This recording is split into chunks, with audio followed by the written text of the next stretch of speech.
हैं। जैसे कि रिमेटॉइड आर्थराइटिस हो गया, ओस्टियो आर्थराइटिस हो गया, जुवेनाइन आर्थराइटिस हो गया।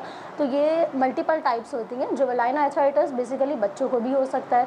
तो इनिशियली जैसे कि अगर आपको जॉइंट्स पेन वगैरह महसूस हो रहा हो तो उसको हमें फ़ौरन उसकी डायग्नोसिस होना ज़रूरी होती है, क्योंकि बच्चों में भी रिकेट्स अगर छोटी उम्र में हो तो ओल्ड एज में जाकर उनको भी ऑस्टियोपोरोसिस और आर्थराइटिस होने का ख़तरा होता है।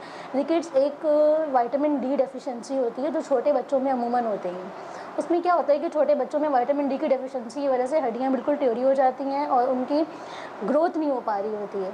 तो वो विटामिन डी की deficiency in the old age जाके ऑस्टियोपोरोसिस और आर्थराइटिस कॉज कर सकती है। जैसे कि रिमेटॉइड आर्थराइटिस हो गया, ओस्टियो आर्थराइटिस हो गया, जुवेनाइन आर्थराइटिस हो गया। तो ये मल्टीपल टाइप्स होती हैं। जुवेनाइन आर्थराइटिस बेसिकली बच्चों को भी हो सकता है।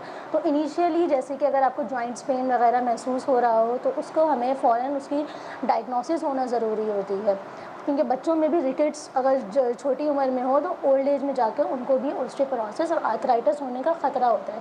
रिकेट्स एक विटामिन डी डेफिशिएंसी होती है जो छोटे बच्चों में अमूमन होती है। उसमें क्या होता है कि छोटे बच्चों में विटामिन डी की डेफिशिएंसी की वजह से हड्डियाँ बिल्कुल टेढ़ी हो जाती हैं और उनकी ग्रोथ नहीं हो पा रही होती है।